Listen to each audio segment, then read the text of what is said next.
Question number 14 जो है ये काफ़ी बड़ा क्वेश्चन है, तो इसको हम 2-3 पार्ट में डिवाइड करके सॉल्व करेंगे। तो हम सबसे पहले इसका फर्स्ट पार्ट सॉल्व करते हैं, जहाँ लिखा है is the product of to consecutive integers always multiple of 2। तो यहाँ पे बोला है कि दो कॉन्जिकेटिव इंटीजर का जब हम प्रोडक्ट निकालेंगे तो वो 2 का मल्टीपल होगा या नहीं। तो हमें यहाँ वो अज्यूम करते हैं, हम स्टार्ट करते हैं यहाँ पे। तो यहाँ पे लिखेंगे लेट द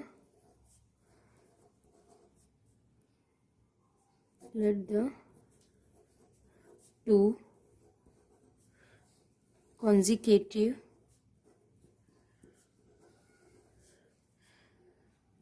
integers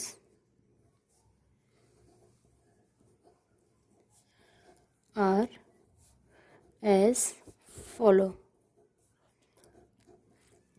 तो यहाँ पे मैं ले रही हूँ सबसे पहला 1 मल्टीप्लाई 2। तो यहाँ पे मुझे मिला 2, अगेन 2 मल्टीप्लाई 3, यहाँ पे मुझे मिला 6, 4 मल्टीप्लाई 5, यहाँ पे मुझे मिला 20, एंड देन 5 मल्टीप्लाई 6, तो यहाँ पे ये मुझे मिला 30।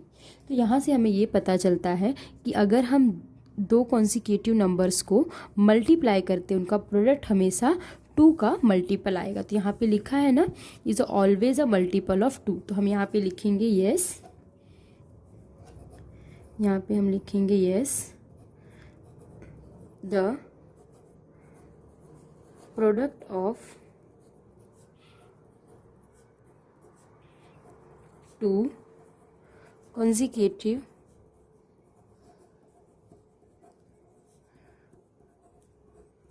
integers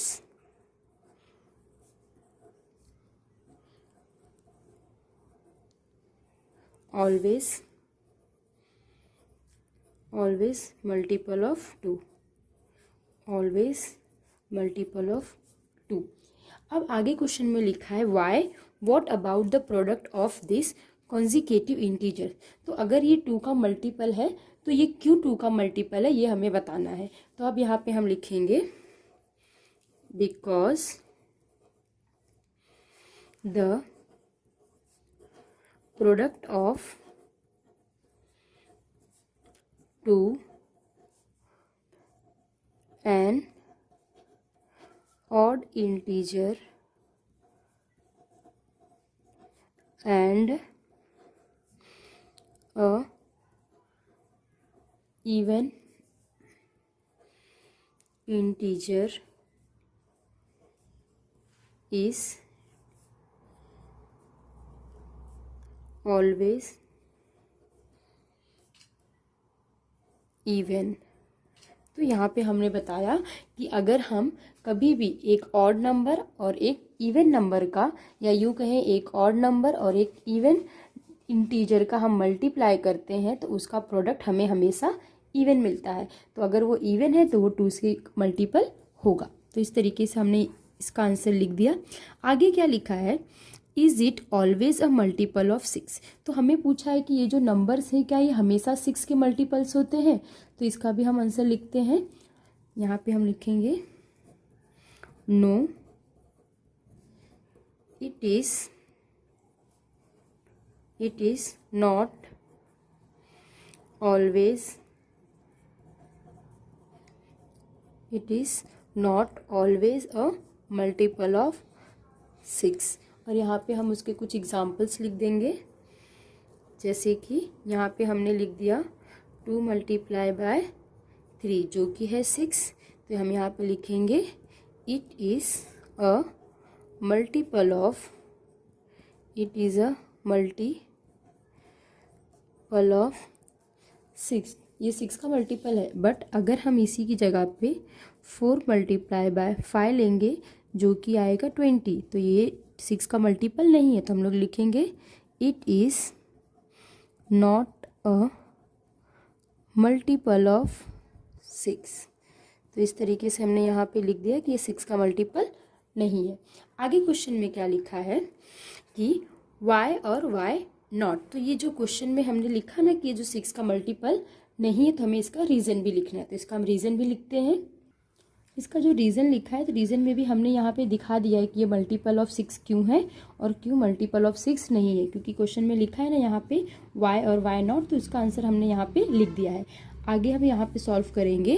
what can you say about the product of 4 consecutive integer and what about the product of 4 consecutive integer. हम इसका अब सॉल्व करेंगे। तो यहाँ पे हम सबसे पहले लिख देंगे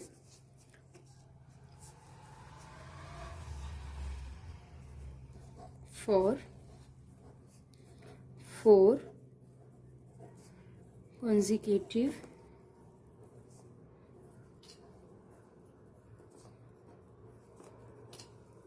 नंबर्स। तो हम यहाँ पे सबसे पहले 4 कॉन्जिक्यूटिव नंबर्स के लिए देखने वाले हैं।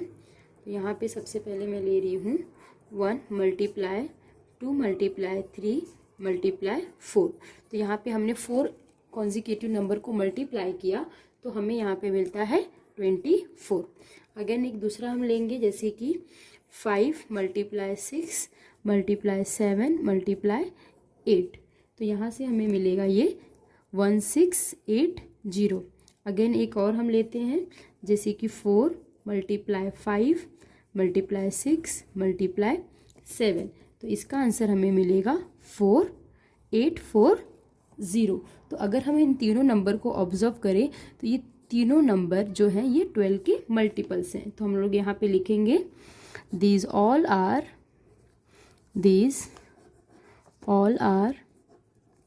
divisible by 12। तो ये जो हमें नंबर जितने भी मिले हैं वो 12 के डिविजिबल हैं। तो हम लिखेंगे यहाँ पे these all are divisible by 12। अगर ये सब 12 से डिविजिबल हैं मतलब ये सब 12 के मल्टीपल्स हैं।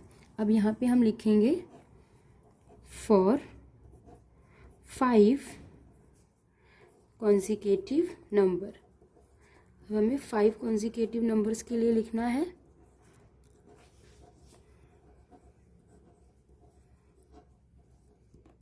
तो यहाँ पे हम लोग लेते हैं 1 × 2 × 3 × 4 एंड लास्ट 5। तो यहाँ पे हमें आंसर मिलेगा 120। इसी तरीके से हम दूसरा करेंगे 5 × 6 × 7 देन 8 एंड लास्ट में 9 से। तो यहाँ पे हमें मिलेगा 15120। एक दूसरा नंबर हम लोग लेते हैं 3 × 4 देन 5 6 एंड 7। तो यहाँ पे हमें मिलेगा 2520। एक और हम ले सकते हैं यहाँ पे, जैसे कि 2 × 3 देन 4 देन 5 एंड 6। तो यहाँ से हमें मिलेगा 720। तो ये जितने भी नंबर हमें मिले हैं सभी के सभी नंबर जो ये हैं ये 24 से डिविजिबल हैं। तो हम लोग यहाँ पे लिखेंगे these all are divisible by 24। तो इस तरीके से हमारा क्वेश्चन नंबर 14 कंप्लीट हुआ। क्वेश्चन नंबर 15 है सॉल्व द फॉलोइंग। तो यहाँ पे हमें पहला दिया है EF मल्टीप्लाई E जो कि बराबर होगा G के। तो हमें क्या करना है, यहाँ पे EF और G की हमें वैल्यूज चूज करनी है। तो अगर यहाँ पे जो सपोज ये E है EF मल्टीप्लाई E, तो हमें ये जो E की वैल्यू है और ये जो E की वैल्यू है वो सेम लेना है। उसके बाद ये जो F की वैल्यू आप कुछ भी ले सकते हो और जो आंसर मिलना चाहिए इनका मल्टीप्लाई करके वो तीनों डिजिट सेम होने चाहिए। तो यहाँ पे मैं अज्यूम करती हूँ, सबसे पहले यहाँ पे मैं लिखूँगी लेट E इक्वल टू, एक second, E equal to suppose मैं यहाँ पे 5 लेती हूँ एंड F इक्वल टू मैं 2 लेती हूँ। तो हम इसको मल्टीप्लाई करके देखेंगे E F और यहाँ पे E का मल्टीप्लाई, ठीक है। तो इसकी जगह पे हम ये करेंगे, अभी E हमारा कितना है 5, F हमारा 2 है एंड अगेन E हमारा 5 है। तो हम यहाँ पे मल्टीप्लाई करेंगे 5 2 ज़ा 10, 1 कैरी, 5 5 ज़ा 25, 25 + 1 26। तो यहाँ से हमें आंसर मिला 260। 0। लेकिन अगर हम 260 के डिजिट्स देखें तो ये तीनों डिजिट अलग अलग हैं। दैट मीन्स यहाँ पे जो हमारी क्राइटेरिया है कि तीनों डिजिट सेम आने चाहिए, लेकिन हमें यहाँ पे सॉल्व करके तीनों डिजिट सेम नहीं मिला, तो इसलिए हमारा ये जो अजम्पशन है ये रॉन्ग है। तो हम लोग यहाँ पे हम इसे नहीं सिलेक्ट करेंगे। इसके बाद हम नेक्स्ट अज्यूम करते हैं, यहाँ पे suppose let E equal to, यहाँ पे हम E3 लेते हैं एंड F की वैल्यू हम लेते हैं यहाँ पे 7। तो अब हम मल्टीप्लाई करेंगे फिर से और इसे चेक करेंगे। तो ये हमारा अगर EF है दैट मीन्स 3 7 मल्टीप्लाई बाय 7, तो 7 7 यहाँ पे 3, एक सेकेंड ना, 3 की वैल्यू हमने E लिया, ये 7 एंड अगेन 3 है, यहाँ पे 3 आएगा। तो 3 7 जा 21, 21 का 1 और ये 2 कैरी, देन 3 3 जा 9, 9 प्लस 2 11। तो यहाँ पे ये हमारा क्राइटेरिया फुलफिल कर रहा है। क्यों? क्योंकि यहाँ पे जो तीनों डिजिट हमें मिले हैं वो हमारे एक ही जैसे, जो कि हमें मिला है 1 1 1। देयरफॉर कि हमें ये जो हमने यहाँ पे E इक्वल टू 3 लिया और F इक्वल टू 7 लिया वो हमारा करेक्ट है। तो हम यहाँ पे लिखेंगे देयरफॉर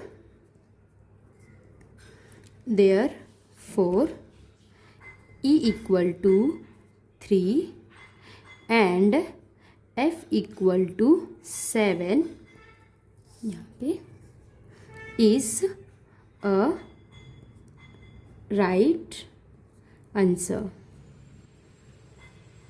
तो इससे हमें राइट आंसर मिल गया। नेक्स्ट सॉल्व करते हैं।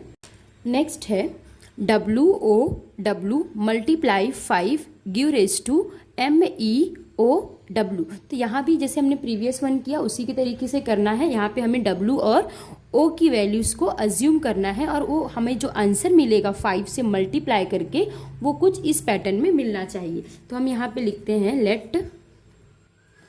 लेट W इक्वल टू, यहाँ पे हमने W की वैल्यू 5 रखी है एंड ये जो O है O की वैल्यू हम लोग लेते हैं 2। तब हम करते हैं इस तरीके से, तो ये हो जाएगा 5 2 5 एंड यहाँ पे 5 है तो हम इसमें 5 से मल्टीप्लाई करेंगे।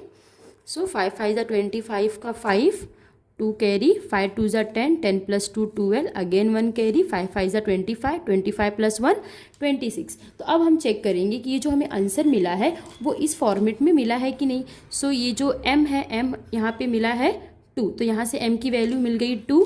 जो E है हमारा वो 6 मिला है एंड यहाँ पे जो O है O की वैल्यू हमने 2 अज्यूम किया था एंड यहाँ पे भी हमें 2 ही मिला है एंड W हमने 5 सिलेक्ट किया था और यहाँ पे भी हमें 5 ही आंसर में मिला है। दैट मीन्स ये जो आंसर है ये किसके फॉर्म में मिला है हमें, MEOW के फॉर्म में।